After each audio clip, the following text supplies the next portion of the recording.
ناتي جديد ووترو بس حق إني أخذت على سبب كم مسرح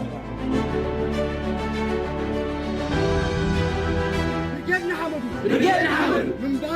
بارو أبعد يجيب الحارنة والجسم له حارة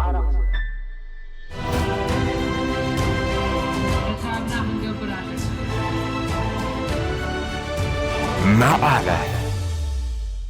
السلام أبرحوا أنك أربعة تركبوا تقاتل ساتلايت تلفزيون الريبيم كم يسنيحكم كم يتخونوا لو معلتي براحتي من قصاتات ودبات بزعبا هلو كنتات قالسنا خما هلو كنتات زوانا أملكتنا ده ساعات المقبر أبزي عدمي ماله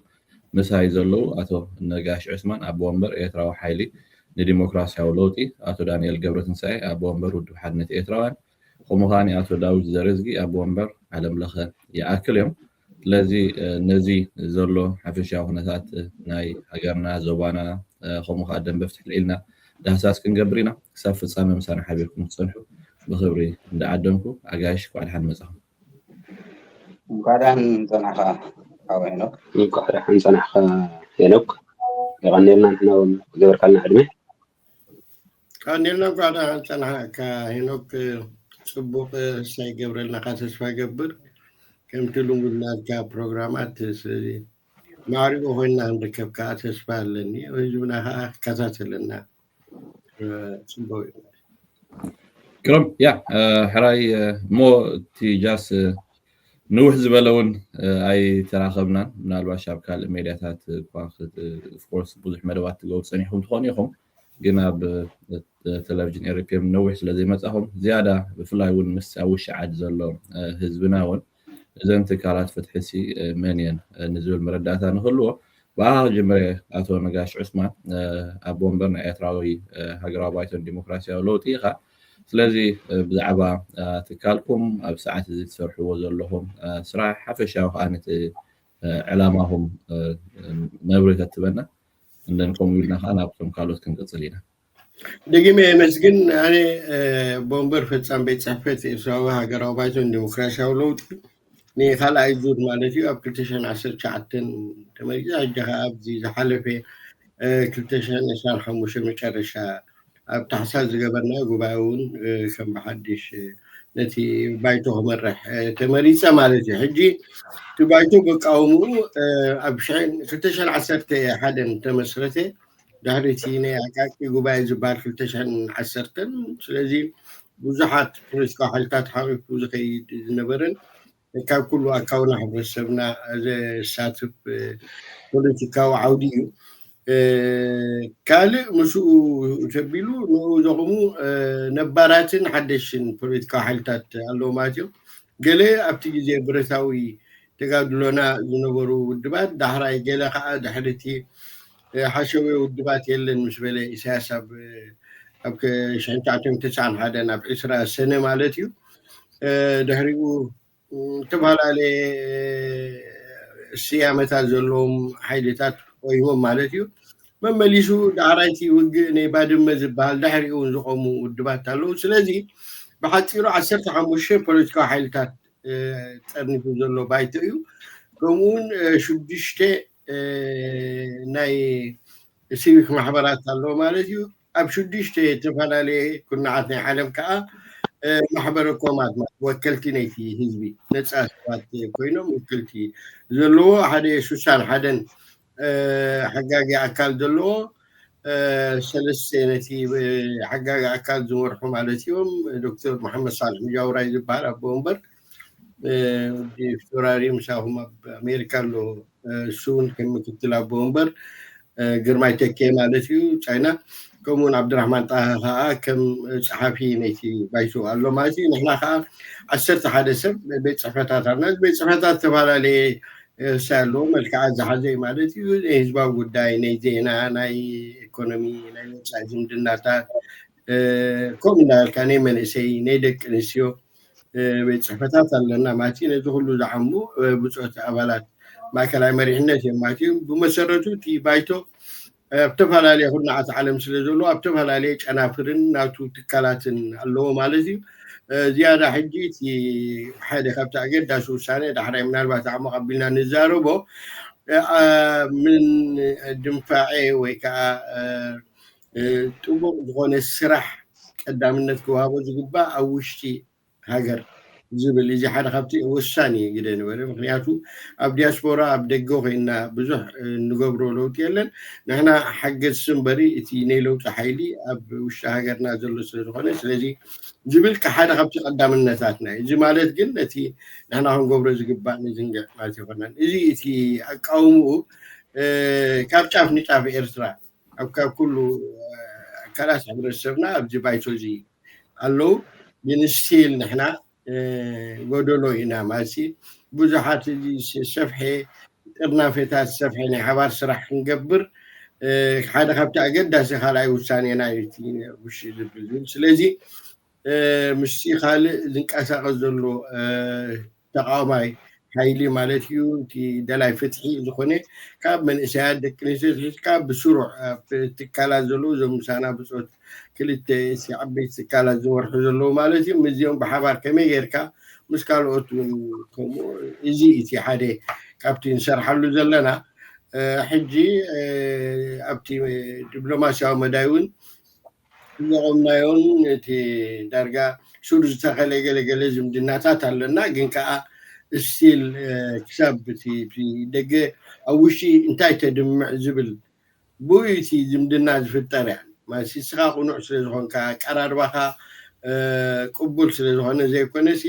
ክሳብ ክንደይ ኣብ ፅልዋኻ ከቢድ ዓብዪ ኣብቲ ውሽጢ ኤርትራ ዝብል እዩ ስለዚ እዞም ብፆትን ኩሉ ግዜ ንዘራረበሉ እዚ ጉዳይ ስለ ዝኾነ ምናልባት እዚ እቲ ኤርትራዊ ሃገራዊ ባይቶ ኣነ ዝመርሖ ሄኖክ ሓራይ ግሩም ይቐኒልና ኣቶ ነጋሽ ዑስማን ኣቶ ዳዊት ዘርዝ ግን ኣብኻ ክመፅአ ኣብ ወንበር ዓለም ለኸ ይኣክል እዩ ኦፍኮርስ ኣብ ሰዓት እዚ ከመይ ዘሎ ኣቋማኹም ክንደይ ሃገራት ጠርኒፍኩም ኣለኹም እንታይ ኢኹም ትሰርሑ ዘለኹም ብዛዕባ ዓለም ለኸ ይኣክል መብሪ ክትበና ሕራይ ይቐኒለይ ደጊመ ሰላም ከምቲ ዝበልካዮ ምንቅስቃስ ይኣክል ዳርጋ ንህዝቢ ሓድሽ ኣይኮነን ካብቲ ኣብ 2018 2019 ጀሚሩ ብማዕበል ዝተበገሰ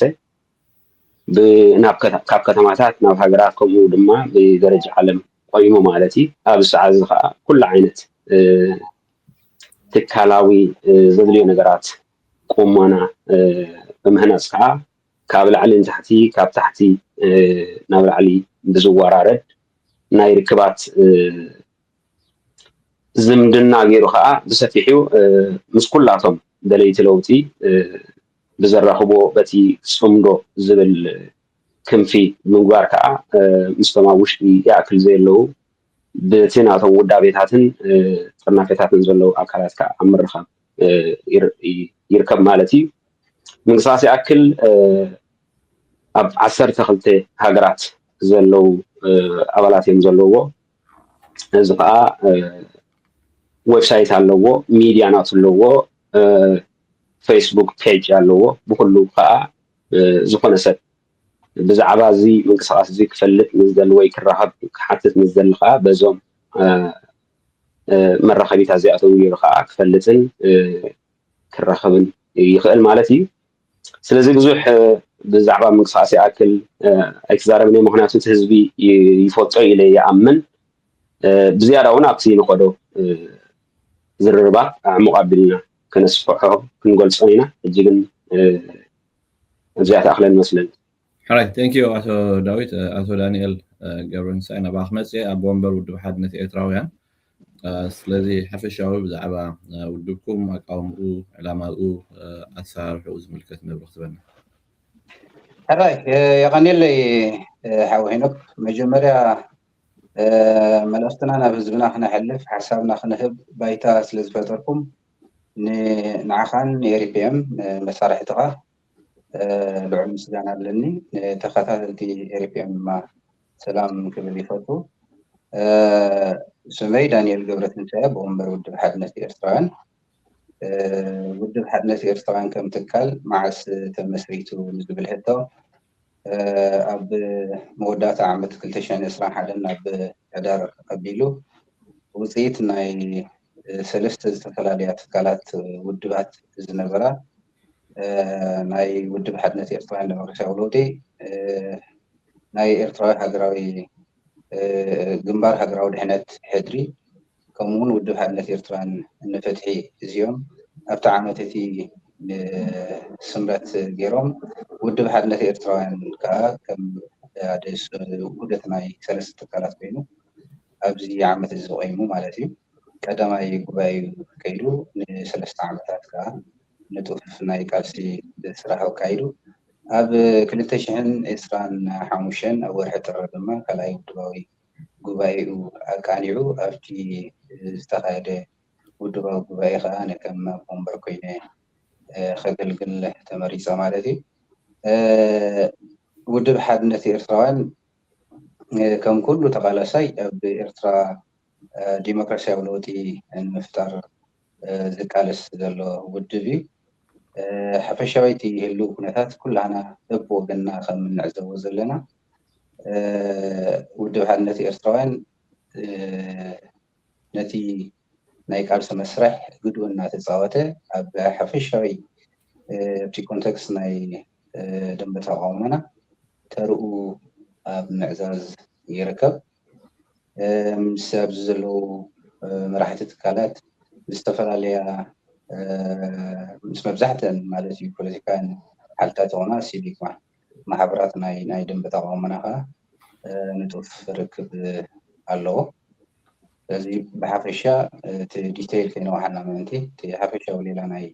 ውድብ ሓድነት ኤርትራውያን ግን ነዚ ይመስል حراي يعني اللي سليت بزعبة تكالاتكم ذهبكم نبرهي مالتيو بغضت أنا بتي هلو كنتات نايز قالسخن كير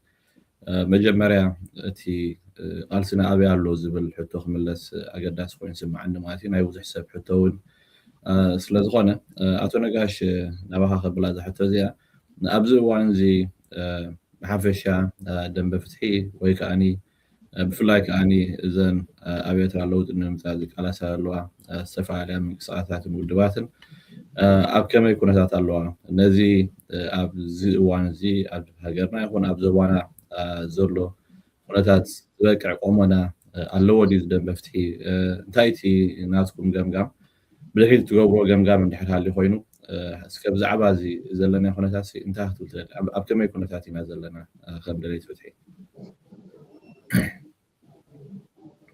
ميت الله هذا نقاش بحفشو سي كن رينتو غينا نحنا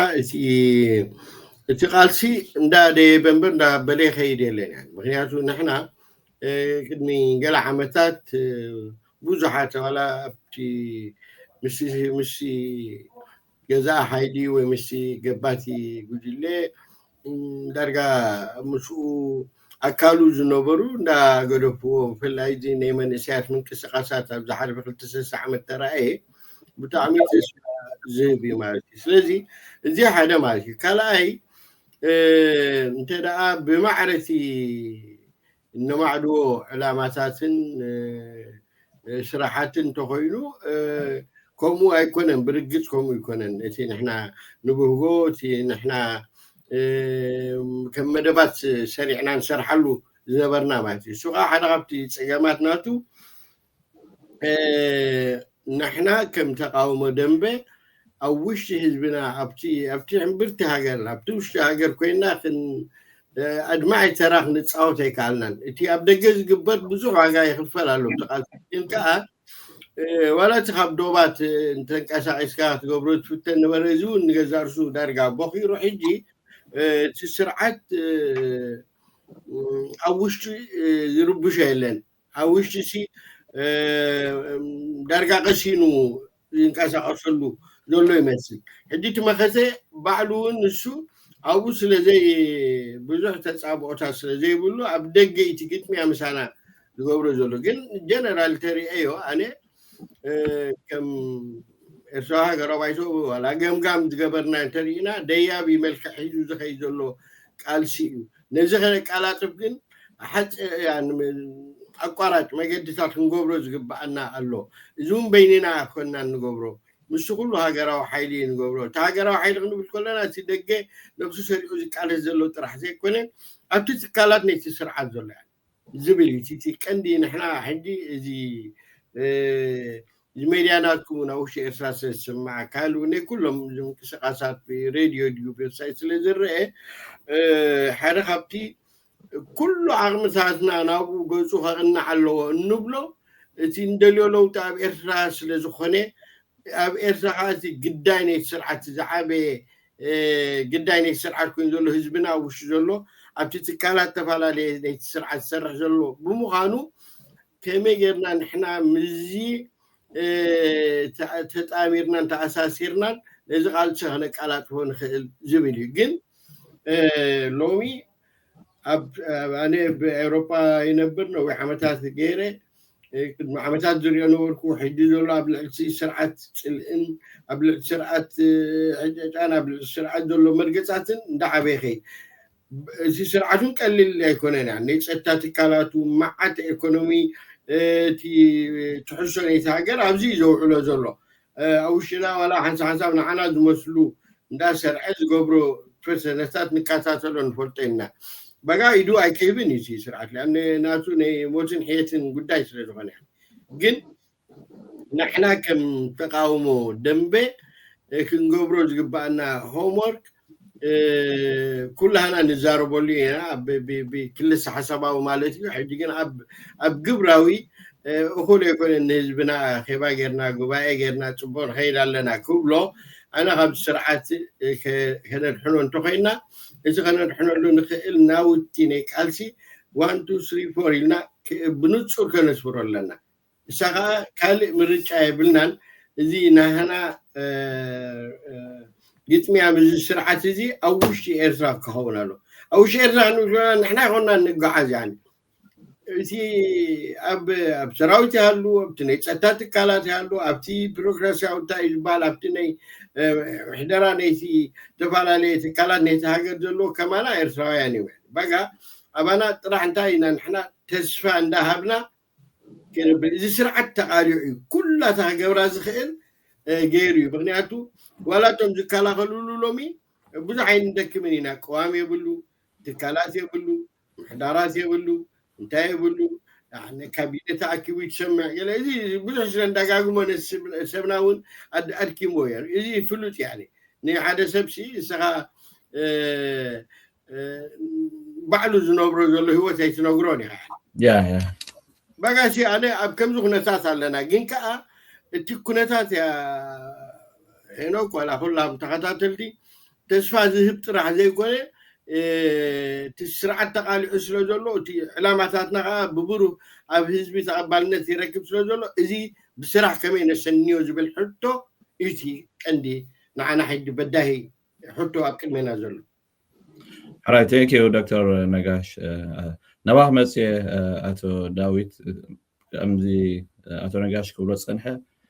of course أتي قبل على سرعة قدف زنبر دقف خاب جدينا جدينا النسخ خير نريون سبيو خابتي السرعات زدقفو أتي نعوز قامو ويد صلاح بزوسح زي نتصري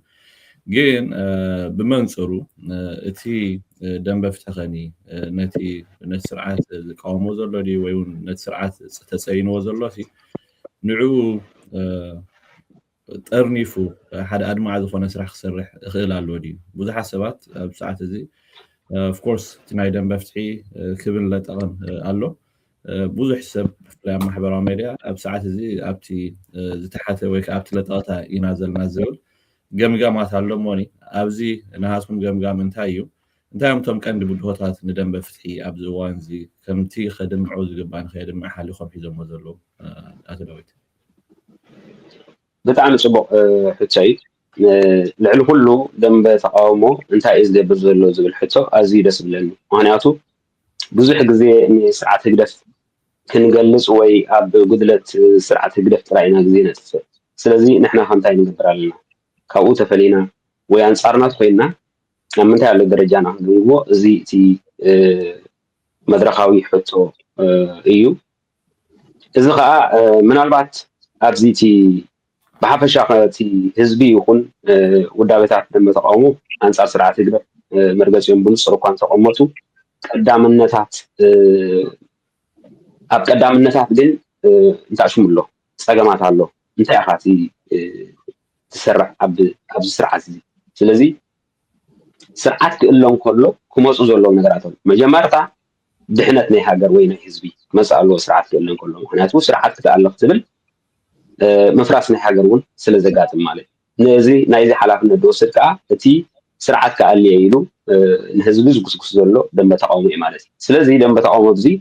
قداماي نسرعات كدف كم يرو كاليو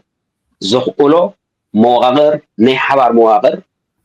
زي حدا قداماي كم قداماي مدرك يرو كيطبط ايغبا بديحرو زمص اتناي بزحنه حطول مالك نمنتا ايتي زتحاوسو زلو نتي حفاش انت رأينايو اتي ناي بزحنتن مئلاي سرعتن اجي بزحنت كبهال كله ناي حطو ناي بهرات مس حطو ناي قانقاتات مس حطو ناي استفعلالي حطوتا ازي تي بزحنتي نز بزحنت ازي زحقوف ወይ ድማ ዝስከም ካ ቁዋሚ ደንበ ተቃውሞ ይኩን ስለዚህ ደንበ ተቃውሞ ትካላት ቀዳማይ ስሩሕ ክሕዞ ዘሎ ወይ ክራዶል ዘሎ ኮን ትካላት ነዚ ስርዓት እዚ አልዩ ቁዋም ከቀምጥ አዚያ ይክራዳ ዘሎ ኣብ ቁዋም ከዓ ብዙሕነት ክፍታሕ ከም ዘለዎ እናረጋገፀ ኸይዳሎ ማለት ምክንያቱ ዝተፋላለየ ሕቶ ኣለዎ ህዝቢ ዝተፋላለየ ሕቶታት ካብ ሕጂ ጀሚሩ ክራኣየልና ከላሎ ክሳብ ናይ ባንዴራስ ካብ ሕጂ ጀሚሩ ክራኣየልና ኣሎ ዝብሉ ኣካላት ኣሎ እዚ ናይ ብዙሕነት ሕቶ እዩ ማለት ግን ኣብ ቁዋም ዘይቅመጥካዮ ካብ ሕጂ እንዳቅመጥካ እንድሕትመፅእ ኣለኻ ንፅባሕ ንግሆ ኣጋራጫዊ ስለዚ እተን ኮንክሪት ንገብረን ዘለና ከም ደንበ ተቃውሞ ከም ትካላት ነዚ ስርዓት እዚ ኣሊና ሃገር ነድሕነሉ መዋቅር ምፍጣር እቲ ካልኣይ ከዓ እቲ ናይ ብዙሕነት ከዓ ኣብ ቁዋም ዝረጋገፀሉ መንገዲ ንኣብነት ዋላቲ ብዙሕ ግዜ ኣነ ዛረበሉ እቲ ቁዋም ናይ 97 እንተዳ ኣንቢብናዮ ብዙሕ ሕቶታት ዝምልስ እዩ ብዙሕ ነገር ከዓ ክቅየር ዘለዎ ከዓ ኣሎ ነዚ ሕጂ ዋላ ከም መበገሲ ክትሕዞ ትኽእል ከም ድራፍት ማለት ሽዑ ብምሁራት ዲ መስናዕት ጌርካ እቲ ሕቶ ናይ ህዝቢ ተሪፉ ዘሎ ቅየር ኣለዎ ዝበሃል ተፀኒዑ ቅየር ይኽእል ግን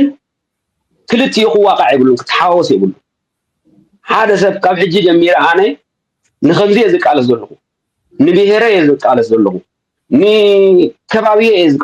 ንቋንቋ ዝቃለስ ዘለኹ እንተረኣይልካ እዚ ሕቶ ናይ ብዙሕነት እዩ ዘንፀባርቕ ዘሎ ኣይ እዋኑን እዩ ከዓ ከም ሃገር ከዓ እንታይ ክገብረካ እዩ ብቁዋም ዘይተማእዝኖ ስለዘለኻ ብሕጊ ዘይተማእዝኖ ስለዘለኻ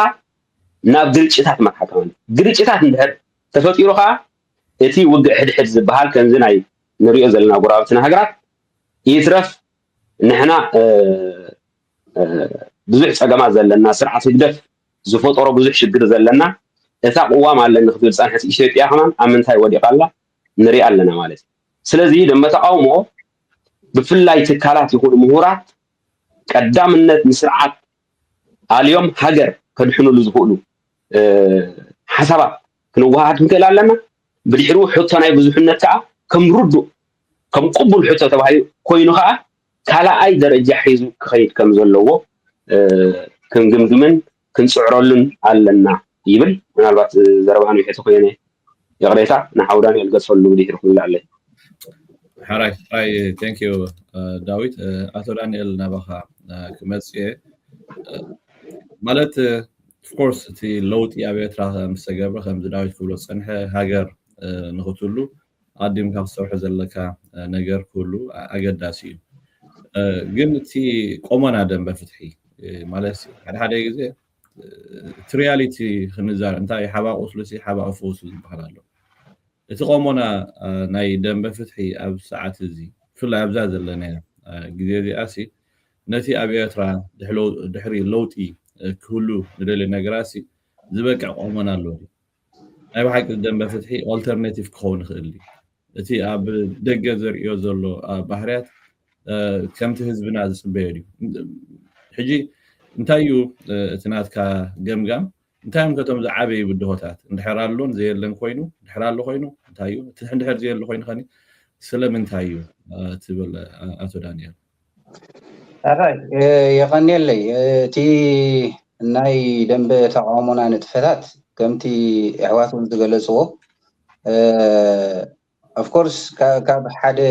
ካብ ምልኪ ናብ ዲሞክራሲ ንምስጋር ትገብሮ መስርሕ ቃልሲ ቀሊል ከም ዘይከውን ርዱእ ነገር እዩ ማለት እዩ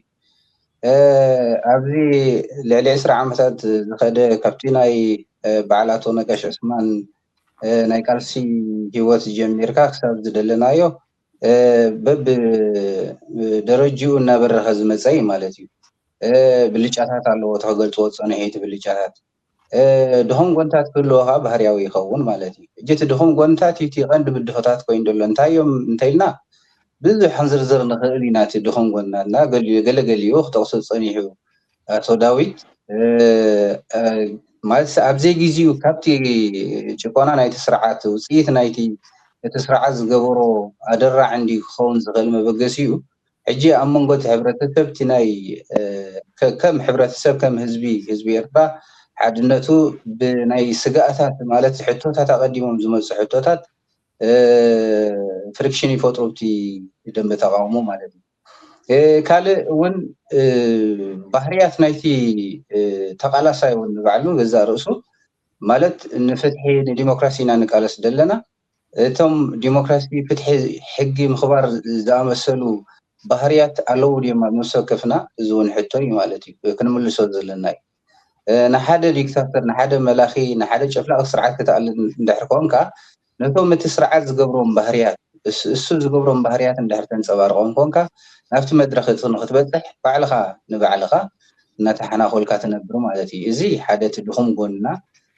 ክንፈትሖ ዘይከኣልና ዘለና እዩ ማለት እዩ ካልእ ከምዚ ክጠቕሶ ዝፀናሕኩ እቶም ካብ ስግኣት ካብ ጭቆና ናይቲ ስርዓት ዝብገስ ኣብ እዋኖም ዘይለዓሉ ሕቶታት ማለት ቀዋማዊ መንግስቲ ኤርትራ ክምልሶ ዝግባእ ሕቶታት ወይ ህዝቢ ኤርትራ ክምልሶ ዝግባእ ሕቶታት ኣቐዲሞም ብናይ ውልቂ ወይ ብናይ ጥርኑፍ ጉጅላዊ ክኸውን ይኽእል እዩ ዝመፁ ሕቶታት ነቲ ቃልሲ ክሓላልኾ ፀኒሑ እዩ ስለዚ እቲ እንኮ ክግበር ዘለዎ ወይ ክንገብሮ ዘለና መፍትሒ እንታይ እዩ እቲ ሓድነት ናይ ህዝቢ ኤርትራ መጀመርያ ክዕቀብ ኣለዎ እቲ ተልእኾና ወይ እቲ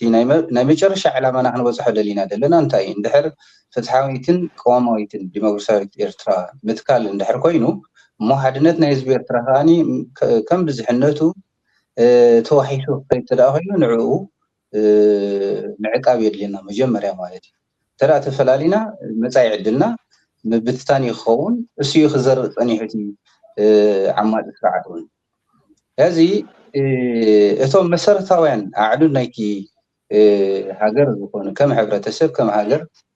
ቀፃልነትና ከረጋግፁ ዝኽእሉ መሰረታውያን ኣዕዱድ ንዕኦም ምኽባር የድሊ ማለት እዩ ሓደ እቲ ናይ ሓድነት ናይ ህዝቢ ኤርትራ ናይ ምዕቃብ ማለት እዩ ሕቶታት ክህልዎ ይኽእሉ እዮም እቶም ሕቶታት ግን መዓስ ምለሱ መዓስ ዕደቱ ምፍላጥ ኣይተኸኣለናን ፀኒሑ ከም ሳዕቤኑ ከዓ ኣብቲ ደንበ ተቃውሞ ዝግበር መስርሕ ዲሞክራሲያዊ ቃልሲ ፍልልያት እንዳረኣየ መፅዩ ካልእ ዓበይቲ ማለት መሰረታዊ ነገር እቲ ነካይዶ ናይ ፍትሒ ናይ ዲሞክራሲያዊ ቃልሲ መስርሕ ኣብ ኤርትራ ብታ ልዕላዊት ኤርትራ እዩ ዝካየድ ስለዚ እቶም መሰረታውያን ክብርታት ናይታ ሃገር ምዕቃብ እውን ኣገዳሲ እዩ ማለት እዩ ካብዚ እንተስ ብስምዒት ድዩ እንተስ ካብ ሕፅረት ተረድኦ እዩ ከምዚ ክትገልፆ ዝፀናሕካ ሓዊ ሄኖክ ኣብዚ ማሕበራዊ መራኸቢታት ናብ ህዝብና ዝኸዱ መልእኽትታት ብርግፅ ካብዚ ነካይዶ ዘለና መስርሕ ዲሞክራሲያዊ ቃልስስ እቲ ዘሎ ስርዓት ናብ ይሕሸና ዝወስዱ ከምኡ የንብቦም እቲ ህዝብና ማለት እዩ ንሕና ከም ተቃለስቲ ኣብ ውሽጢ ይሃልው ኣብ ደገ ህዝብና ናይ ለውጢ ናይ ፍትሒ ተቃለስቲ ምዃንና ከነእምኖ ተዘይክኢልና ነቲ ዘሎ ስርዓት እዩ ከኣምን ኣብኡ ክፅጋዕ ማለት እዩ ስለዚ ፀግዒ ምዃንና ናይቲ ህዝቢ እቲ ስርዓት ተኣልዩ መተካእትኡ ብፍትሕን ብሕግን ብስርዓትን ዘገልግል መንግስቲ ክንተክል ምዃንና ካብቲ ባህርያዊ ኣለባብሳና ናይቲ ቶም ረቋሒታት ናይ ቃልሲ ካብኡ ጀሚርካ ክሳዕቲ ናይ መጨረሻ ብኤርትራ ክንበፅሖን ዝደሊ ራእይታት ሕልምታት እሱ ብዝግባእ ናብ ህዝብና ክነንፀባርቆ ተዘይክኢልና ልክዕበት ንገብሮ ኣልታዊ ተሪኦታት እቲ ስርዓት ንዕኡ መዝሚዙ ንህዝብና ማለሲ ጋግ ክፈጥር በቲ ንሕና ንገብሮ በሉ እዚኦም እቶም ናይ ለውጢ ተቃለስቲ ዝበሃሉ እንዳለ ክረብሓሉ ይፀኒሑ ሕፅር ብዝበለ ማለት እዩ ስለዚ ካብዚ ተማሂርና ንሕና ንህዝቢ ኤርትራን እቲ ስርዓትን ክንፈላልዮም እንተደኣ ኮይና ንህዝቢ ኤርትራ ኣብ ግምት እቲኻ መጻኢ ዕድል ናይ ህዝቢ ኤርትራ ኣብ ግምት እቲኻ ኩሉ ንጥፈታትና ክግበር ኣለዎ ኢለ ደኣምን ኦፍኮርስ ማለት ኣብቲ መንእሰይ ወለዶ ብዙሕ ማለት ኣብ ስደት ዝወረዱ ኣድራዕ ኣብቲ ሃገር ዝወረዱ ኣድራዕ እቲ ዝኽተሉ ናይ ቃልሲ ንጥፈታት ስምዒት ዝተመልኦ ክኸውን ይኽእል እዩ ኣብቶም ዓበይቲ ትካላት ማለት ነቲ ስርዓት ብዝግባእ እንርድኦ ግን ከዓ መፍትሒታት ንፈልጦ ከለና ዝጠፋኣና ማለት ሓቢርና ክንሰርሓሉ ሓቢርና ካ ተግባራዊ ነገር ኣብ ምግባሩ ተፀጊምና እውን ኣለና ኢና እዚ ፀገም እዚ ክፍታሕ ክኽእል ኣለዎ ማለት እዩ እቶም ክንጠቕሶም ፀናሕና ኩሎም ግዜኦም ዘይሓለዉ ሕቶታት ማለት ሓደ ቋማዊ መንግስቲ ምስ ተኸልካ ክምለሱ ዝግብኦም ሕቶታት ሕጂ እንዳቕረብና ነቲ ፍልልያትና እናገፋሕና ካብ ምኻድ እሱ ፅባሕ ንግሆ ህዝቢ ኤርትራ ብምርጭው ዝተኽሎ መንግስቲ ዝምልሶም ሕቶታት ምዃኖም ኣብ ግምት እቲኻ ክየድ ኣለዎ ዝብል እምነት ኣለኒ ብዘይካዚ ግን ኦፍኮርስ እቲ ስርዓት እውን ልክዕ ኣኽራሪ ተቃዋሚ ናይቲ ስርዓት ኣምሲሉ ሰባት ልእኸልካ ምዃኑ ክግለፅ ፀኒሑ ማለት እዩ ከምኡ እውን ይግበር እዩ ግን ከነለልዮም ዘይምኽኣልና ከዓ ናይ ባዕልና ፀገም እዩ ማለት ናይቶም ዲሞክራስያውያን ተቃለስቲ መን እዩ እቲ ስርዓት እንታይ ተመሲሉ እዩ ኣብ መንጎ ከዓ ኣትዩ ዝሰርሕ ልኡኽ ናይቲ ስርዓት ስመን እዩ ክንፈሊ እውን ተፀጊምና ኣለና እሞ ብሓፈሻ ግን እቶም ባህርያት እዮም ካብ ሕጂ ትሒዝና እነካይዶ ዘለና መስርሕ ቃልሲ ዲሞክራስያዊ ኣብ ኤርትራ ሕግን ፍትሕን ስርዓትን ንምትካል እንተደኣ ኮይኑ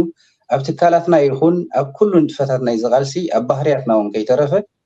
ዲሞክራስያዊ ፍትሓዊ ባህርያት ክንላበሶም ክንዓጥቀም ተዘይክኢልና ብርግፅ ኣሸጋሪ ይኸውን ማለት እዩ እቲ ለውጢ ንሕና እውን ዘይከነ ካይዶ ንኽእል ኢና ክቅድመና ይኽእል እዩ ባዕሉ ብባህሪ እቲ ስርዓት እውን ዝኣረገ ስርዓት ስለ ዝኾነ ኣብ ዝወድቀሉ እዋን እቲ ከምዛ ዘለናያ እንተኮይኑ እቲ ዝረኣየካ መጻኢ ዕድል ቁሩብ ኣሰካፊ እዩ እሞ ካብዚ እቲ ደንበ ተቃውሞና ክመሃረሉ ዘለዎ ይመስለኒ ተንኪ right thank you ኣቶ ዳንኤል just ነቲ ዘለና ግዜ ንምቕራሕ ዝኣክል ኣብ ቀፃሊ እውን ዕትብ ዝበለ ሓደ ብሓደ ምናልባሽ ብድሆታት ዘለዎ ሕቶታት ነቕርበሉ መድረክ ክንፈጥር ኢና ማለት እዩ ሕጂ ግን እቲ ሓፈሻዊ ትትገብሮ ዘለኹም ስራሕ እቲ ሁሉ ኩነታትና ንምዝራብ ስለ ዝኾነ ከም ሓፈሻዊ ዝርክብ ክርአ እንዳተሓሳሰብኩ ኣቶ ነጋሽ ናባኽ መፅእ ኣብቲ ሁሉ ፖለቲካዊ ኩነታት ናይ ሃገርናን ዘዋናን እውን ክንሪኦ ኣገዳሲ ኮይኑ ይስምዓኒ እሞኒ ኣብዚ ሰዓት እዚ ተፈጢሩ ዘሎ ፖለቲካዊ ወተሃደራዊ ወጥሪ ኣብ መንጎ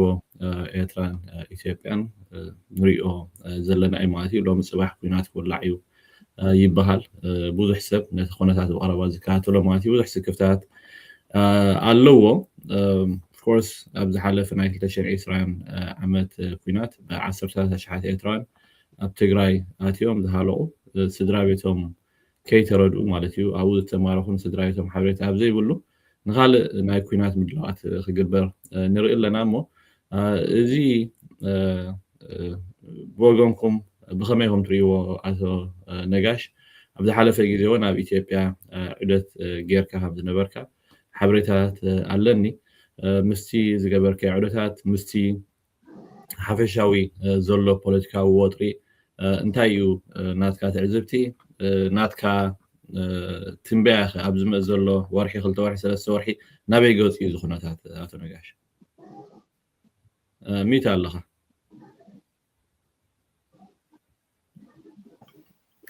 ኦኬ بحفشو تي هونتات بزح زقسن يكون مغنياتو تي زونانا ناي وطري ناي قلولاو ناي مالت كاب شجرات كات حدم وقاعد إنها بارع كان ولا حكاز غيريا إساس زمرحو بجلة دي هكدف أب إرترا كاب دارجا سلطان كاب أسحيزو شجراتن هاتن ونسن وجين وروجين نداس احترق بالنيرو سلازي حسابو نجر مكاي نسوم قال ماسي عملهم فلتات لهم هاجراو نسوم وحطو ملكي زيتون جبلهم نعوم ونقششهم مغناس بمجي تخارا غلاي ني هاجر نيلو علاونة هاجر كوينو يقرب مالتي رينا هنا قد حنيش رينا من جيبوتي رينا أب ني السودان رينا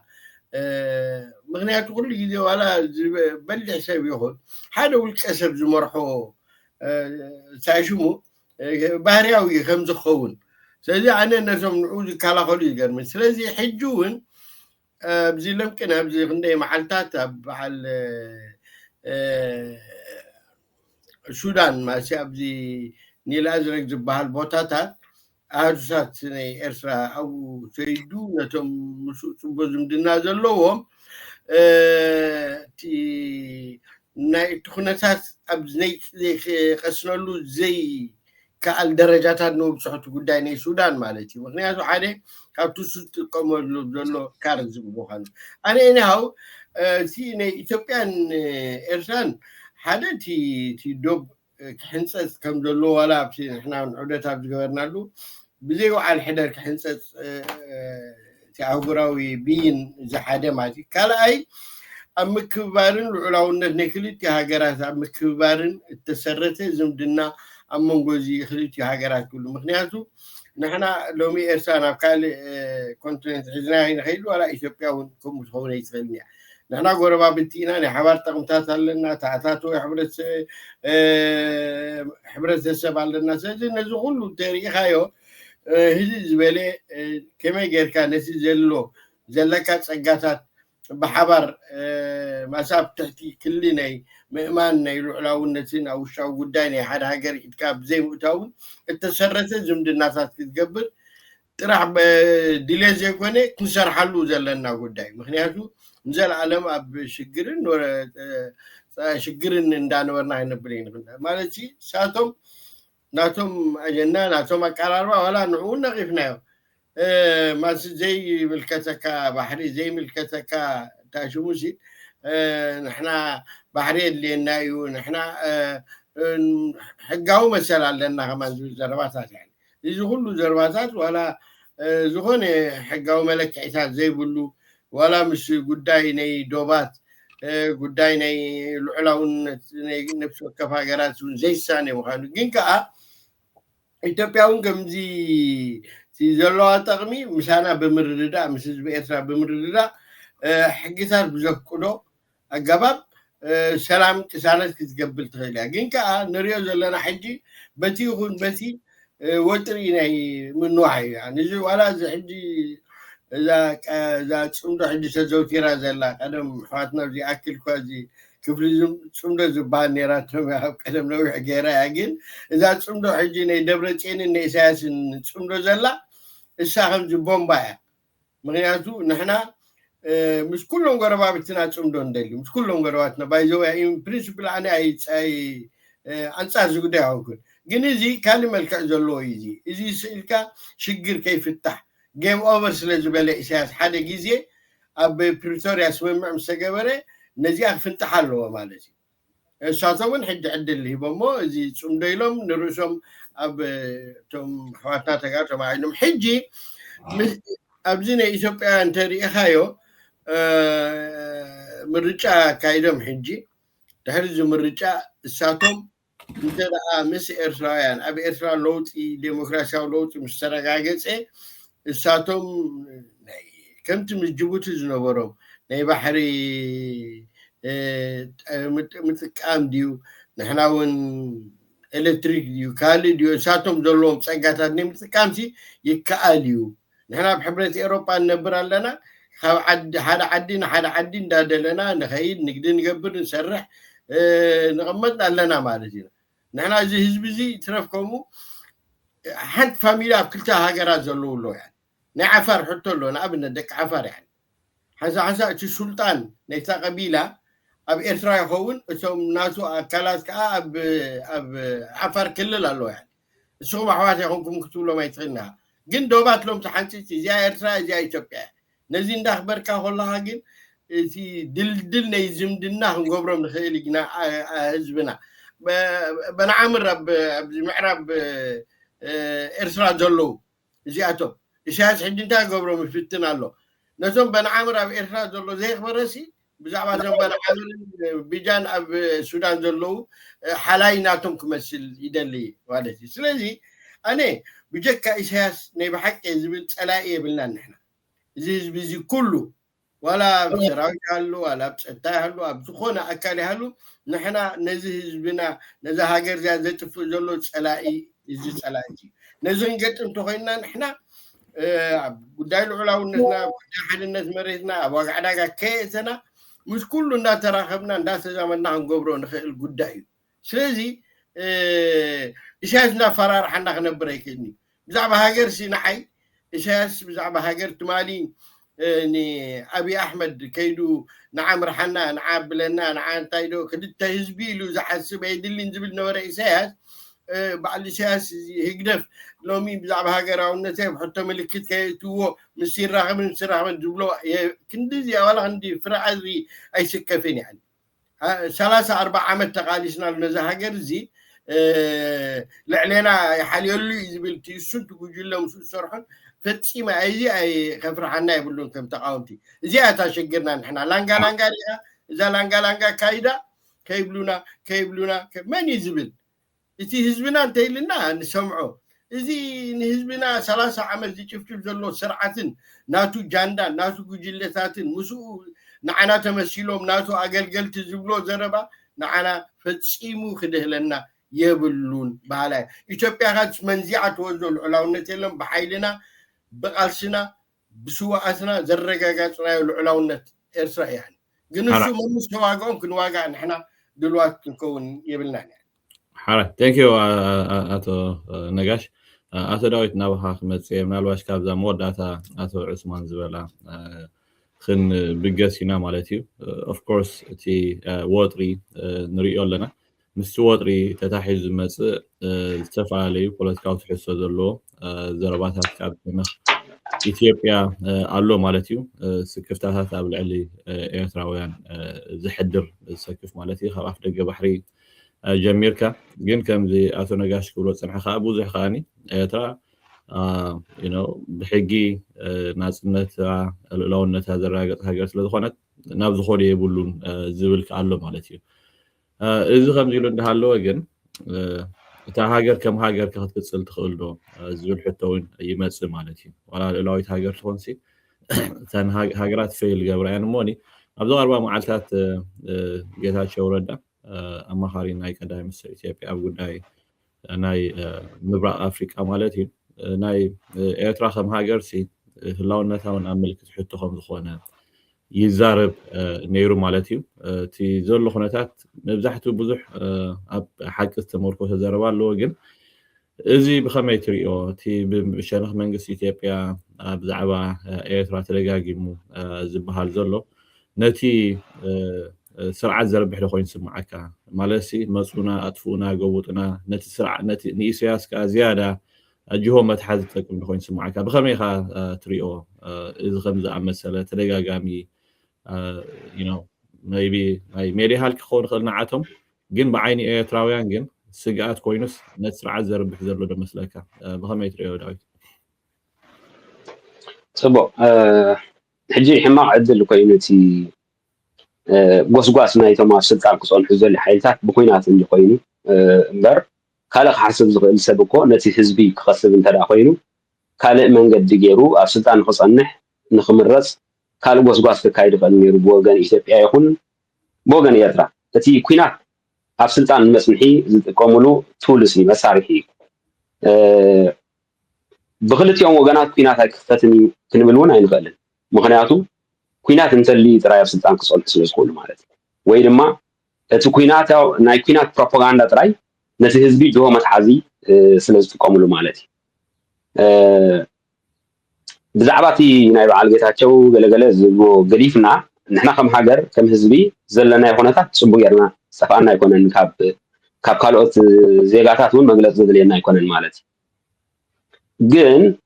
ብዓብዩ እታ ኢሳያስ ኩናት የለን ኩናት ኩሉ ይክእልኒ ትብል ዘረባ ከይተደናግረና ከም ኤርትራውያን ምክንያቱ ኢሳያስ ከምዚ ሓደ ናይ ቁማር ተጣላዓይ ሰብ እዩ መራሒ ሃገር እዩ ወይ ድማ ፕሮቶኮል ዘለዎ ሰብ እዩ ቃሉ ዘኽብር ሰብ እዩ ሓላፍነት ዘለዎ ሰብ እዩ ዝእመን ሰብ እዩ ኢልና እውን ክንሓስቦ ስለዘይ ንኽእል ኣብ ዝተፈላለዩ ዓመታት ወላ ኣብ ናይ 98 ኩነታት እንተዳ ዝክሩ ኮይንኩም ንሕና ኣይጀመርናየን ኢሎም ንሱ ከም ዝጀመሮ ተኣሚኑ ኣብ ናይ ባድመ እውን ቀዳመይቲ ጥይት ንሕና ኣይክንትኩስ ኢና ኢሎም እቲ ኩነታት መን ከም ዝተተኮሰ ከም ብሓድሽ እውን ርኢናዮ ካብ ባድመ ወፃእና ማለት ፀሓይ ሞተት ኢሉ ካብ ባድመ ይኮነን ኣብ ባሮን ዝበፂሖም ማለት እዩ ሕጂ ድማ ኩናት የለን ኢሉ ንህዝቢ ኤርትራ ከዳናግሮ ይኽእል ኣብዚኣ ኢሳያስ ቃል ኪዳን ዘለዎ ኣይኮነን ምስ ህዝቢ ይኹን ምስ ሃገር ከይንዳናገር ብፍላይ ካብ ደንበ ተቃውሞ ዘለና ጀሚርካ ዝያዳ ሓላፍነት ክስምዓና ዘለዎ ኢሳያስ ኣብ ላግፂ ኣብ ኣሽክዕ ዘሎ ሰብ ስለ ዝኾነ እቲ ዝኸይድ ኩነታት ወላ ነቲ ሃገር ኣብ ሓዊ እትይዋ ንሱ ስድራ ቤቱን ጠርኒቱ ከምቶም ዝሃድሙ ስርዓታት ክሃድም ይኽእል ስለዚ እዚ ኩነታት እዚ ንዓና ዝያዳ ከሻቅለናን ዝያዳ ሓላፍነት ከሰክመናን ዘሎ ኩነታት ወላ በዓል ዓሰብ እውን ኣዝልቑ ኢሉ እኮ ኢሳያስ ኣብ ናይ 2000 ዓመተ ምህረት ኣዝልቑ ኢሎም ኣይነ ዝልቕን ኢሎም ከዓ እቶም ኣብኡ ዝነበሩ ኣዘዝ ሰራዊት ነቲ መሬት ኣድሒኖም ስለዚ ንሕና ከም ሃገር ከም ህዝብን ኣብ ዝኾነ ሰዓት ንዓና ዝዕኑ ኣጋጣሚታት ክፍጠር ስለ ዝኽእል ሃገርናን ህዝብናን ንምድሓን ድልዋት ክንከውን ንክእል ኣለና ብዝኾነ ይኹን ኣጋጣሚ ብዲፕሎማሲ ዲና ክንፅዕር ብካልእ ነቲ ሰራዊት ዲና ኣብኡ እንታይ ክገብር ከም ዘለዎ ሓላፍነት ክስከም ከም ዘለዎ በዚ ክንሕግዞ ኩሉ ግዜ ግን ኢሳያስ ብዝገብሮ ፕሮፓጋንዳ ወላ እቶም ደለይቲ ለውጢ ንዳናገር ሓደ ግዜ ሓደ ኩናት ኣሎ እንድሕር ተባሂሉ ኩናት ክህሉ ክእል ኢልና ንሓስብ ኩናት የለን እንድሕር ኢሉ ኩናት የለን ኢልና ንሓስብ ማለት እዩ ኢሳያስ ግን ኩሉ ግዜ ብኣንፃር እዩ ዝኸይድ ማለት እዩ ስለዚ ቀንዲ ከም ህዝቢ እዚ ዞባና ርጉእ የለን ብወገን ኢትዮጵያ ብወገን ሱዳን ብወገን የመን ብወገን በዓል ሶማል እውን ዘይተረጋግእ ዞባ እዩ ብዓብዪ ድማ እቲ መትረብ ቀይሕ ባሕሪ ንዓለም ስለ ዘገድሳ ዓለም ብናታ ረብሓን ስትራቴጂን ዘገልግል ሓይሊ ክትከኦ ተኽእሎታት ኣሎ ማለት ስለዚ ከም ህዝቢ ከም ሃገር ወላ ኣብ ግዜ ፌደሬሽን እውን እኮ ኤርትራ ኣብ ዝተዳኸመትሉ እኮ ኢትዮጵያ እዛ ሃገር እዚኣ ሃገር ክትከውን ኣይትኽእልና ነዚ ከባቢ እውን ክተውሕሶ ኣይትኽእልና ነዚ ናይ ቀይሕ ባሕሪ መስመራት እውን ክተውሕሶ ኣይትኽእልና ተባሂላ እኳ ኤርትራ ደቃ ናፅነት እንዳበሉ እንከለዉ ብፌደሬሽን ተኾኑ እዩ ሕጂ እውን ዘሴምቲንግ ክገጥመና ኣይክእልን ክንብል የብልና ምክንያቱ ኩሉ ግዜ ሓሰብካዮም ጥራይ ይኮኑ ዘጋጥሙ ዘሎ በዓል ጌታቸው ረዳ ምስ ኣብይ ኣሕመድ ተዓሪቆም ክሰርሑ እዮም ኢሉ ዝሓስብ ሰብ ነይሩ ድዩ በዓል ደብረፅዮን ምስ ኢሳያስ ተዓሪቆም ክሰርሑ እዮም ኢሉ ዝሓስብ ሰብ ነይሩ ድዩ ኣይነበረን ዘይትፅበየ ነገራት እዩ ዘጋጥም ዘሎ ስለዚ ሓደ እቲ ክመፀና ዝኽእል ሪስክ ከም ህዝቢ ኣቕሊልና ክንሪኦ የብልናን ማለት እዩ ሃንደበት እዩ ዘጋጥም ኣብ ሓፂር እዋን እዩ ዘጋጥም ካብ ቁፅርካ ወፃእ ክኸውን ይኽእል እዩ ነዚ ኣቐዲምካ ሓሲብካ ተዳሊኻ እንድሕር ዘይፀኒሕካ ከዓ ደው ክተብሎ ይትኽእል ኢኻ ኦኬ ብድሕሩ እንተዘይኮይኑ ግን ንሕና ሕቶ ኣለና ሕቶና ከዓ ናይ ለውጢ ሕቶ እዩ ማለት ኣብ ትሕቲ ዝኾነ ይኹን እዋን ኤርትራውያን እንተዳ ተዋሃሂድና በቲ ንሃገርና ክመፃ ዝኽእል ብዝተፈላለየ ነገራት ቅልውላው ተዳሊና ኣለና ነቲ ስርዓት ክንኣሊ ከዓ ተዳሊና ኣለና ማለት ስለዚ ብክልቲኡ ድልዋት ክንከውን ጥራይ እዩ ዘለና እምበር ክመፅእ ክእል እዩ ክመፅእ ኣይክእልን ዝብል ኣብ ናይ ኩናት ካልኩሌሽን ብፍላይ ድማ ብኩናት ጥራይ ክነብሩ ዝኽእሉ ሓይልታት ወላ ሓንቲ ክሳዕ ክገብሮ ይትኽእልና ምክንያቱ ኣብ ኢትዮጵያ ጥራይ ክልል 3 መንግስቲ ኣለዉ በዚ ብፋኖ ዕጡቃት ሰራዊት እዮም እዚኦም ኣቕሊልና ክንሪኦ የብልና زغون حيل خجوزو مخلينا يوصل حيلي كم بعد الإمارات ديم بعد أمريكا ديم بخاله مالت وناتو كم يركا مسارحها أبقرنا أفريقيا هم يركا مسارحها تسرعي زيهم حيلات حجاز زرق زلوا مالت سلزي بدونا عمر كن بالله سلزي لنا إرفعان كن سناي إذا فدرشن بفلاي أوصى أي كم زلنا مثلا أبتزلع على بيت صفتها تندخلنا زلوا قناتها بعلنا هنشبطه وده هاجرنا بديبلوماسية ومن قديم مس حيالات هاجرات عند ترى أنا تهاجر سلماون زباون بزو حس الجباب لوتي نحنا بعلنا طب دليت لوتي زلع على إجام كله النقلانه نايموسان الدلون زلع على إجام كله النقلانه كم حجن دحر إسياس كم حدا وحب جدا ماينوريتي جدا بر نهزب كم زي وكل عقم كم زي يقولوا غيرنا راينا نقص زلنا سلازي ابزي زياده حلافنت زسكم ጉዳይ ይፈጠራሉ ደንበ ተቃውሞ ፍላይ ተካላትን ምሁራትን ዝተፈላልዩ ዓቅሚ ዘለዎም አካላት ጋር እዚ ጉዳይ እዚ ኣዝዩ ከተሓሳስበናን ናብ ዝያዳ ከምቲ አንተ ወዝወልክዎ ናብ ሓድነት ከምፃና ከላሎ ሓድነት እንተጌርካ ክመፀካ ዝኽእል ሓደጋ ግዳማዊ ሓደጋ ትቋፃፀር ኣብ ውሽጥኻ ዘሎ ሓደጋታት ትቋፃፀር ሓድነት ምስ ተገብረ ይኸዓ ብዙሕነት ዝረጋገፅ ኣብ ሓድነት ተዘይብልካ ብዙሕነት ከተረጋገፅ ኣይትኽእልን ስለዚ ማይኖሪቲ ይኹን ካልእ ሓይሊ ከይውፃእ መጀመርታ ሓድነት ክልሉ ኣብ ኤርትራ ሽዑ እቲ ብዙሕነት ዝበሃል ነገራት ከዓ ጠለባት ከዓ እንዳተረጋገፀ ክኸይድ ክኽእል ኣሎ ስለዚ እዚኣ ዘለዓልካ ኣርስቲ ኣዝያ እዋናዊትን ዝያዳ ሓላፍነት ተሰኪማና ንኩሎም ኤርትራውያን ከም ዜጋታት እያ ኣብዚኣ ኢና ዝያዳ ከም ዞን ክቡራት ኣሕዋት እውን ምስ ዝተፈላለዩ ብፆትና ኣፅዒቕና ንሰርሕ ዘለና እዚ ክልተ ሓደጋ ኣሎ ናይ ኢሳያስ ውድቀት ብዘይ ተፀብና ይክመፅእ ክእል እዩ ናይ ጎረባብትና ምስ ጎረባብትና ብዝውላዕ ኩናት እውን ሃገርና ካብ ኢድና ወፃእ ክትከውን ትኽእል ስለዚ ኤርትራዊ ዓቕሚ እንድሕር ተዋሃሂዱ ሙሉእ ዓቕሚ እዩ ዘለዎ ኣይኮነን ንኤርትራ ንኣፍሪቃ ከም መሓደር ዝኽእል ዜጋታት ምልእ እዩ ዘሎ ግን ክወሃሃድ ክኽእል ኣለዎ ክራኸብ ክኽእል ኣለዎ ኣነ ንበይነይ ኣነ ከምዚ ዝበሃል ነገር ኣብዚ ዓለምና ስለዘየርብሕ ኢሮጵያን ኤውሮጳዊ ሕብረት ኮይኖም ይሰርሑ ኣለዉ ዩናይትድ ስቴትስ ኮይና ትሰርሓላ ኣፍሪካ ዩኒየን እንዳተባሃልካ ንሕና ከም ሃገር ስለምንታይ ከም ሃገራውያን ምስሊ ስለምንታይ ብሓንሳብ ክንሰርሕ ኣይንኽእልን ዓለም ብዞባታትን ብደረጃ ዓለም ብሓንሳብ እንዳሰርሐት እዚ ብፍላይ ኣብ ምሁራት ይኹን ኣብ ትካላት እዚ ኩነታት እዚ ኣዝና ሓሲብናን መርሚርናን ቅፅበታዊ ተግባራዊ ስራሕ ክንሰርሓሉ በዚ ኣጋጣሚ ክላቦ ይደሊ ኣነለ ሓራይ ቴንክ ዩ ኣቶ ዳዊት ኣቶ ዳንኤል ናባኻ ክመፅእ ኣብዚ ሰዓት እዚ እቲ ህሉ ኩነታት ክገልፅዎ ፀኒሖም እዮም ኩላትና ከዓ ንሪኦ ዘለና እዩ ናበዩ ክኸይድ ንግዜ ንገድፉ ኮይኑ ኦፍኮርስ ኣብ ኤርትራ ለውጢ ኣብ ምምፃእ ማለት እዩ ኣብ ባይታ ኮይንካ ምቅላስ ኣገዳሲ ምዃኑ ኩሉ ሰብ ሰማዓሉ ግን እቲ ኣብ ከባቢና ዘሎ ሱዳን ተኸይድካ ኣብ ኩናት ሕድሕድ ኣላ ኣብ ኢትዮጵያ ዘሎ ኩነታት ፅምዶ ኣሎ ምክንያቱ እቲ ብሸነኽ ናብ ብፍላይ ናብ ኤርትራ ዝቐርብ ወገን ከም ኤርትራውያን ድሌት ፍትሒ ንክንሰርሓሉ ኣሸጋሪ ዝኾነሎ ኣብ ኢትዮጵያ ብማእኸላይ መንግስቲ ተኸይድካ እውን ንብዙሕ ሰብ ስክፍታት ዝፈጥር ማለት እዩ ተደጋጋሚ ዝለዓል ሕቶታት ኣሎ ማለት እዩ ስለዚ ምዚ ኩሉ ኣብ ግምት እቲኻ እቲ ደንበ ፍትሒ ወይ ትካላት ፍትሒ ኣብ ሰዓት እዚ ኣብ ኢትዮጵያ ኮንካ ክሰርሓ ወይ እውን ኣብ ኢትዮጵያ ኮንካ ንኽትቃለስ ዘሎ ውድሆታት እንታይ ይበኣኻትኩም እቲ ካብ ህዝቢ ዝመፅእ ኮንሰርን ምስ ኣብዪ ኣሕመድ ክሰርሕ ኣይትኽእልን ኢኻ ንኣብዪ ኣሕመድ ክንኣምኖ ኣይንኽእልና ምክንያቱ ኦልሬዲ እቲ ኣብ ትግራይ ዘሎ ሓይሊ ኣብ ፅምዶ ስለ ዘሎ ምስኡ ክትሰርሕ ኣይትኽእልን ኢኻ ለታ እንኮ ማራፅ ዘላ ኣብ ኢትዮጵያ ትኮይኑ ምስ ማእከላይ መንግስቲ ማለት እዩ እዚ እውን ኣሎ እሞ ነዚ ብኸመይ ኢኹም ትሪእዎ ዳንኤል ምስ ኣብ ኢትዮጵያ ዘሎ መንግስቲ ኮይንካ ክስራሕ ይከኣል ድዩ እንድሕር ደኣ ዝከኣል ኮይኑ ብኸመይ መንገዲ እዩ ክስራሕ ዝኽእል ዘይከኣል ተኮይኑ ስለምንታይ እዩ ነዚአን ማይ ብረኽትበኒ ዳንኤል የቀኒለይ ሓወይነክ ዳርጋ ኣቶ ዳዊት ከምኡውን ኣቶ ነጋሽ ብሰፊሑ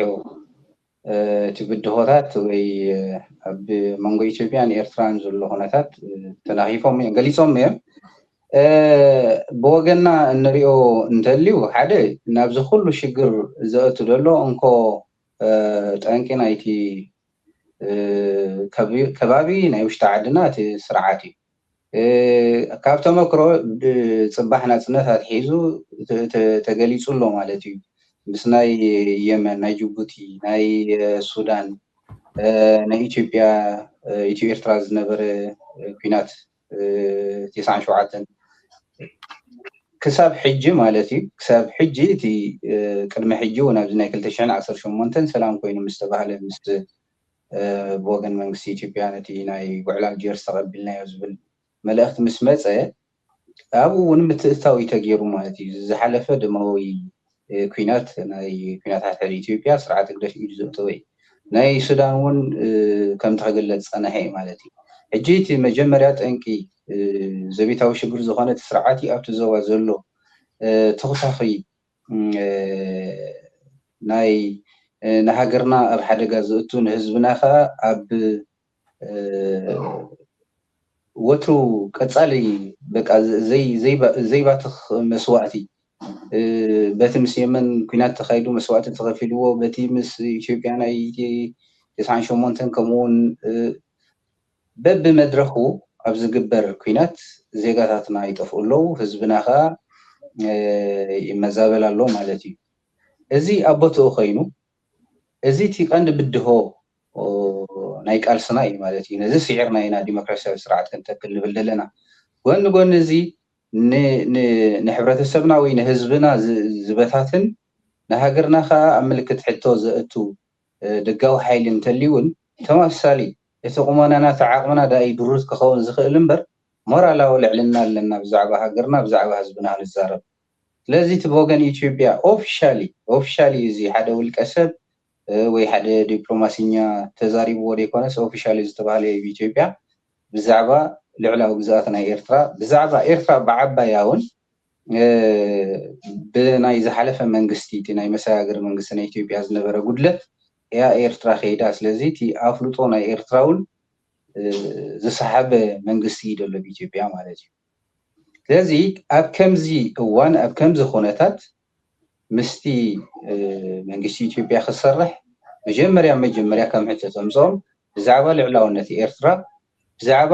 ንኤርትራ ከም ሃገር ኣብ ምልክት ሕቶ ዘእተወ ኣረኣያ ናይ መንግስቲ ኢትዮጵያ ክዕረ ከም ዘለዎ ኢኻ ትገብር ማለት እዩ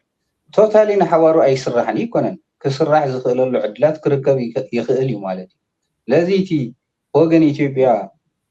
ክግበር ዝፀንዐ ኣዋጃት ናይ ኩናት ንሃገራዊ ሕጊ ዝተሓሰ ትረኻታት ናይ ልዕላዊ ግዝኣት ኤርትራ ናይ ምድፋር እዚ ቶታሊ ክንፀግን ክእረምን ይደልዎ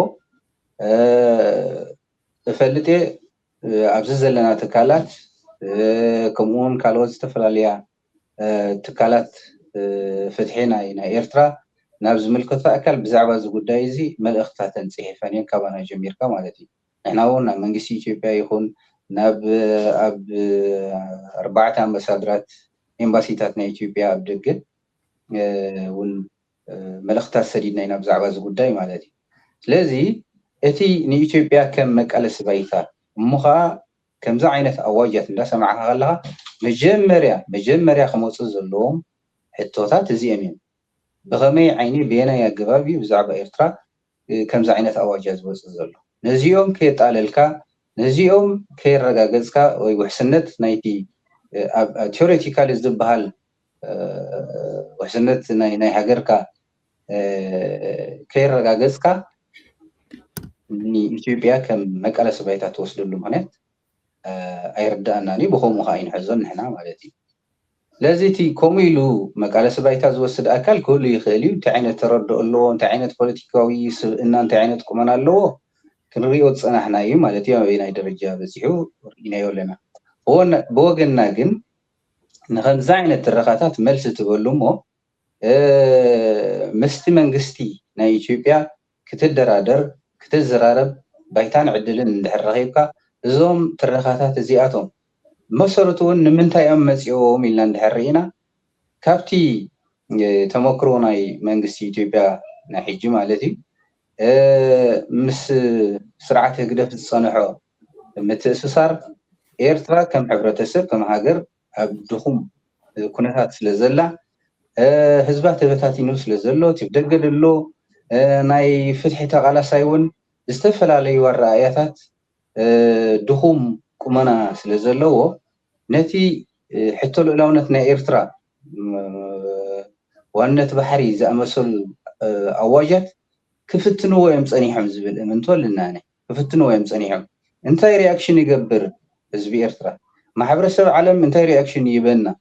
كفتنو وصانيهم سوشيال انجينيرينج كقبر صانيهم لذي اتي ابدن بفتح زلو تكالات زوسدو تبغسو زعبا زغدايزي زمسغنيو كمسغن زغبو مالتي كل غيزي نحنا መንግስት ከንተከልቶ ኮይና ዲሞክራሲያዊት ኤርትራ ስልጥን ተሃገር ክንገብር ተዳኺና ተሃገር ከይተሸራረፈት ልዕላዊት ሃገር እንተ ኮይና ጥራሒ ማለት እዩ ቶም ኩሎም ንቃልሰሎም ዘለና ምክንያታት ኣብ ክሊ ልዕላውነት ናይ ኤርትራ ኣብ ክሊ ሓድነትን ብዙሕነትን ናይ ህዝቢ ኤርትራ ይካየድ ነዚ ናይ ልዕላውነትና ኩነታትን ናይ ሓድነት ህዝብናን ዝኸፋፍል ኩነታት እንድሕር መፅኡ ግን ጠጠው ክብል ይደልዎ ትደንበ ፍትሒ ማለት እዩ جيب بزح سيناريوهات سمعنا نيرنا بيكون كي خلع لونا تكلاخل جلزول وبزحد سنة موجودات مسؤوليرهم السيكونن ودسب مرة لا ولا علنا خلوا والله مريتي عدي زيت ولا اللغنات انتاي ولا نمنجس إثيوبيا وين إثيوبيا كم نايكال سعد الموسدة زعبا وان النت كاب زعبا رستخان الناس الزربة ملس الزيت ولا اللغنات جن كهلو زخلا مثلاً نعاقون كم تقالساي ممزني مالتي دخوم كنتاتك مزميزو دخوم طرنافه وي دخوم مسائي ناتكا يدصبه مالتي ስለዚህ ኢድካ ይባላህ ከለጊና ናብ ድርድር ናብ ስነ መጎት በኸመይ መገዲ ከምዚ ተባሂሉ ኢልካ ነዚ ነገራት እዚ መጉይትካ ብሓደ ክሰርሓሉ ትኽእል ወይ ኢትዮጵያ ከም ናይ ቃልሲ ዕድል ክትፈጥረሉ ትኽእል سبنا بوليتيكاو سبنا خلوا كالو نزجن أي جبرنا ينتي باب وجنا تكالات دنب فتحي زلا أخنا يوم الأختات جن زمسجني ما نم يرتوي هجرم العلاون وتعلي فوق يقولون مغنياتوز مرة لو العلنا يمجمر ياخذ جبر زقبا كاي مالتي تعرف براكتيكال نالبت بزي مغنيات زي علينا فينات كأتو تخلوتات يلو يخون جي أبي خاططو تبل نزبل مستي زدمينا سرعة تطو كم زي تبل ردو نقاري مالتي تحت قبرو زقب أكاقن مرالا ولعلنا لك حقاو شنخات ون كتواسا ألو زلكا مالت محابر سبع علم تاي يسرعو زي ناو كتسحفوهم زقب أكاوي كلوخوهم زلكا ترعناتون ألو صغيل كاتريو هنا تاي كونن العلاونات هاجر كتو حس مستي زدميكا سرعة تطو كتبل كم زي تغل ازي بحريات نايتي ديمقراطية وتقال سايونا يكونن مالتي أحد ملكا وسرعة كتقلي مليسكا تطو كتبلو إلكا قنو تطو تبلو المغنيات يلا قداي رستها قداي هاقرا والعلم نتكاقن كيتما قوتلون كتكالاخل تخيل ميلاتات بزيحي مالتي كالي ازي ترى ترخاتات نا إثيوبيا تبهيلو كرئ زلوه مالسي استنعيكا يتغيد كوينو أي سمعنا أنا أنا يتزاللو من زل عالم نريئا لنا بأين مينس نورار زعدم كوينات نخولع زعدم كوناتات اللي ارتفتيرو كاب جاف عالم ناب جاف عالم وانا جيف كاز قبر زلو ورارات نريئو لنا بخمو مقدين دحر كوينات توليومو بوغن إثيوبيا كفال مريت إرترا بفلاي كاتي أقداس بوتاي نسأتانا نوحسنتنا إيكونومينا زبلوزلو أبسط حزلو وان دفيقا توصو ما إيكونوم حالاتي ويون كتوصو امتغل جن زيادة واقعات كفليخا سلازي كالوغينا نموغد درجة تطاو كتولو زقباكا بمورال درجة مس هزبخان مس هاجر كاني دحريو نتسرعات نمئلاي ربحة ناي هاجر كان ربحة ناي إزبخان أواقع على قبزيت ومجدي ውዕላት ክትገብር ትኽእል እያ ብሕጂ እውን ኢትዮጵያ መቃለሲ ባይታ ክትከውን ትኽእል እያ የስ ግን እቶም ከም ኤርትራዊ ከም ሕብረተሰብ ንረብሓሎም ነጥብታት እሶም ብረብሓ ኢኻ ትተኣሰር ዝኾነ መንግስቲ ማለት እዩ እዚ እንታይ እቲ ረብሓታት ናይ መንግስቲ ኢትዮጵያ ረብሓታትና እንታይ እዩ ፈሊጥካ ነቲ ስርዓት መላይ ትወስዶ ተበግሶ ከም ናይ ቃልሲ ዕድል ክውሰድ ይኽእል እዩ ብሓፈሻ ዘሎ ህልው ኩነታት ናይቲ ዞባ ብፍላይ ከዓ ናይ ኢትዮጵያ ኩነታት ግን ዘይርግኡ ኩነታት ናይ ባዕላ ናይ ኢትዮጵያ ዘይርግኡ ኩነታት ስለ ዘሎ ምስመን ኤንጌጅ ትገብር ስባሕ ንጎ ከመይ ገይሩ ይስልበጠካ ትፈልጦ ነገር የለን ማለት እዩ ጠቕላላ እቲ ቦታ እቲ ከባቢ ዘተኣማምን መጀመርያ ንሃና ቁመና ብድሕሪኡ ከዓ ዘተኣማምን ኣብቲ ከባቢ ዘሎ ፖለቲካዊ ሓይሊ የለን ምክንያቱ ናይ ዘይቤታዊ ኩነታት ስለ ዘሎ ኩሉ ፀጥታዊ ውሕስነቱ ህላውኡ ንምርግጋዝ ዝገብሩ ዘሎ ንጥፈታት እዩ ኣብ ኢትዮጵያ ተሪእናዮ እዚኡ ንከባቢ 4 ዓመታት ከይድ ዘሎ ማለት እዩ ኣብ ሱዳን እውን ተመሳሳሊ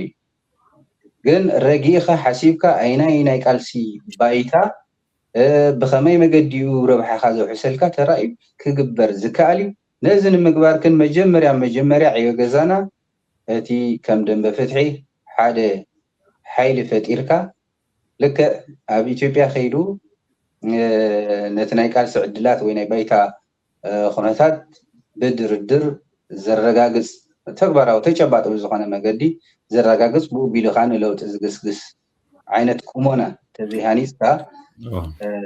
ብርግፅ ማለት ናብ ዝኸዶ ናይ ቃልሲ ጉዕዞ የለን እሞ ከም ደንበ ፍትሒ እዚታት ክንሪኦ ዘለና መስለኒ ብከምዚና ንሪኦ All right, thank you አቶ ዳንኤል ኣብ ዝኾነት ዝነበረና ግዜ ዳርጋ ናብ ሓደ ሰዓትን ቁርብተይ ደቂቃ ሓሊፉሎ ንሎም መዓልቲ ኣብኡ ክንዛዝብ ኢና ኣብ መወዳእታ ግን ሕፅር ዝበለ ምናልባሽ ናብቲ ውሽጢ ዓዲ ዘሎ ህዝብና ከም መራሕቲ ናይ ውድባትን ምንቅስቃሳትን ተመሓላልፎ ትደልይዎ መልእኽቲ እንድሕር ሃልዩ ሕፅር ዝበለ ዕድል ክበኩም ብኣኻ ክጅምር ኣቶ ነጋሽ ዑስማን አንሚት ግበር አቶ ነጋሽ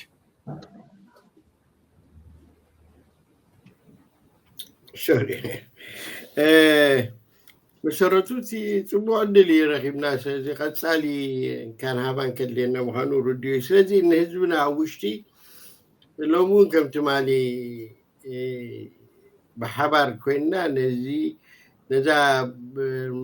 ብዙ ህይወት ተኸፍላ ሃገር ብዙሕ ስዋዕትን ብሉፃት ደቅና ዝኸፈልና ናጽነት ንምዕቃብን እቲ ሓርነት ናይ ህዝብና ንምርጋፅን ኢደይትካልና ብሓባር ክንሰርሓሉ ዝግባእ እዋን እዩ ብል ሓደ ካልኣይ ነቶም ቀንዲ ግዳይ ናይ ስርዓት ዘለዎ ኣብ ሰራዊት ናይ ኤርትራ ዘለዉ ኣብቲ ናይ ፀጥታዊ ትካላት ዘለዉ እዚኦም እውን ሎሚ እዩ ተራኽቡ ክንዲ ማለት ኩርማጅ ወይ ከዓ በትሪ ናይቲ ስርዓት ትኾኑ ኣብ ጎኒ ህዝቢ ኮነ ነዚ ህዝቢ ናይ ምድሓን ብሉዚ ስርዓት እዚ ኣብ ተፈላለየ ውግኣት እሱ ፊን ከም ዝበሎ ጠብሰኩም ኣሎ እቲ ዋጋ ትኸፍሎ ዘለኹም ንስኹም ህዝብኩም ከዓ ኣብ ድሕሪኹም ማለት እዩ ዝኸፍሎ ዘሎ ስለዚ ሎሚ ንሕና ንስኹም እንበሃለሉ ዘይኮነ ንሕና ኢልና ኩላህና ነዛ ሃገርን ህዝብን ንምድሓን ብሓባር ክንቃለስ ኣለና መጨረሻ ህዝብና ሰላሳ ልዑላዊት ሃገር ማና ካብ ሰማይ ከም ማና ተዋበትና ዝኾኑ ብክቡር ዋጋ ዝተኸብረት ስለ ዝኾነ ንሕና ከም ተቃውሞ ደንበ ንሕና ከም ደለይቲ ፍትሒ ንልዑላውነትና ንሓድነት መሬትናን ህዝብና ኣሕሊፍና ኣይንህብን ኢና ኣይሃብና ቅድሚ ሕጂ እውን ኣይንህብን ኢና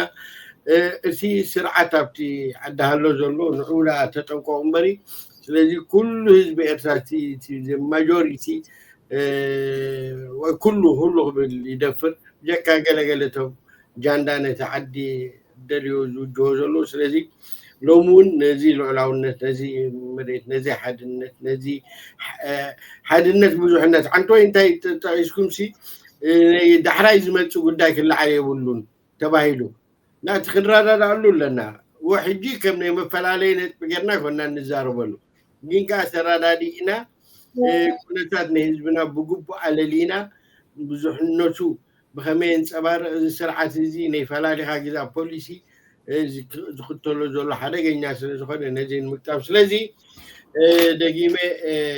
ሄኖክ መስግነካ ዝዕድል ዘይምርካበይ ሎሚ እውን መዓንጣ ሸጥ ኣቢልና ክንቃለስ ኢና ድሕነት ንህዝብን ሃገርን ከዓ ብርግፅ ኣነ ኣብ ዝቐረባ ግዜ ክረጋገፅ ዝብል እሙንቶን ሕግበትን ኣለኒ Hi, thank you, Ato Nagash. Ato Dawid Zarzgi, መወዳእታ ትሕልፎ ደሊ ብፍላይ ከዓ ናብ ውሽጢ ዓዲ ዘሎ ህዝብና ጽቡቕ هو ዝያዳ ነቲ ኣብ ውሽጢ ዓዲ ዘሎ ህዝቢ ምክንያቱ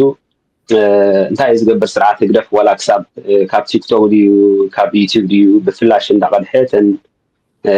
ቀንዲ ከፈላለያ ዝኽእላ ወይ ከዋቕዓ ዝኽእላ እሞ ድማ ብትካላት ዘይኮነ ብውልቀ ሰባት ዝተዘርባ ዘረባታት እንዳዘርግሐ ኣብ ውሽጢ ንህዝቢ ስክፍታታት ዝፈጽም ስለዚ ጉስጉስ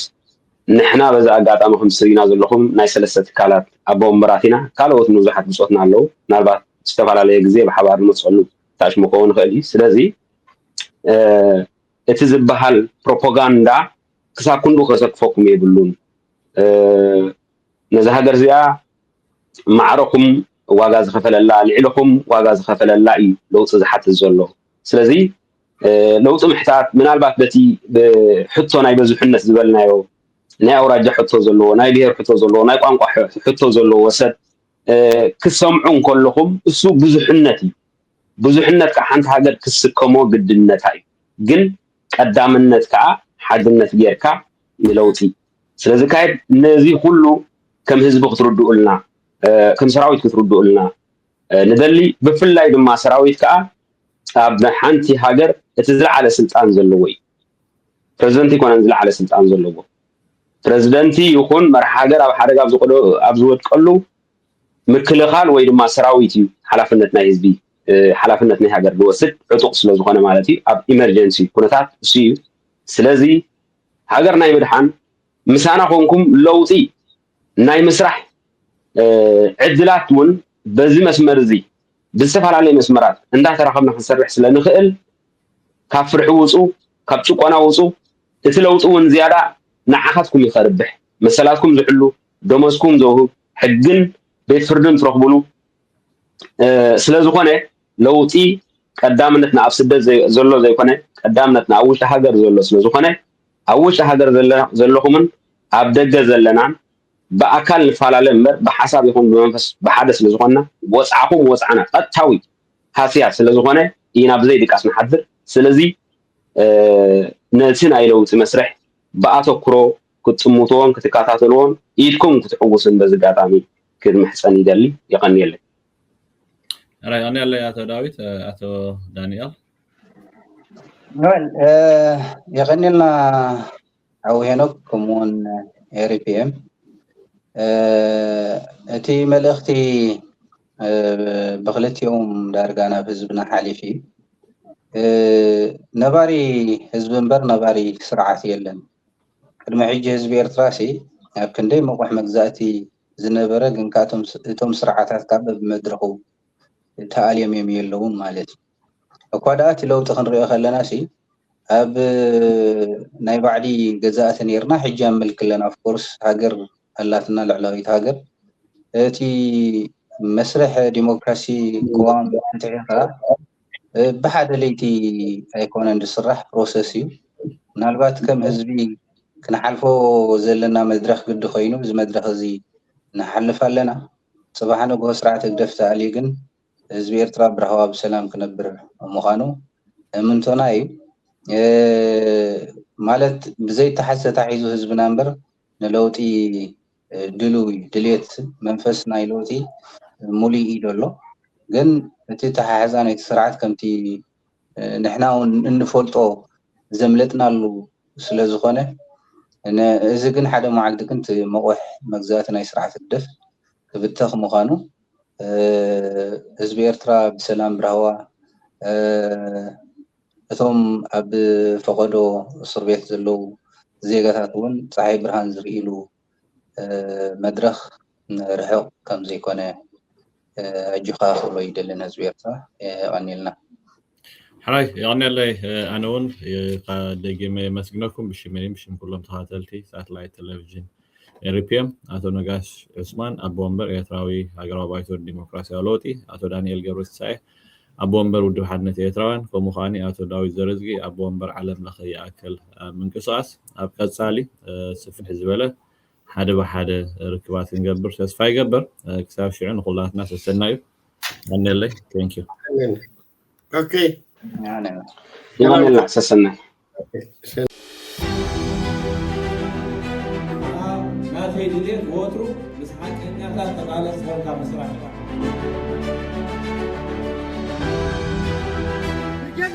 رجالنا حمدوا من بارو أبعد حارنت ودسم له حارة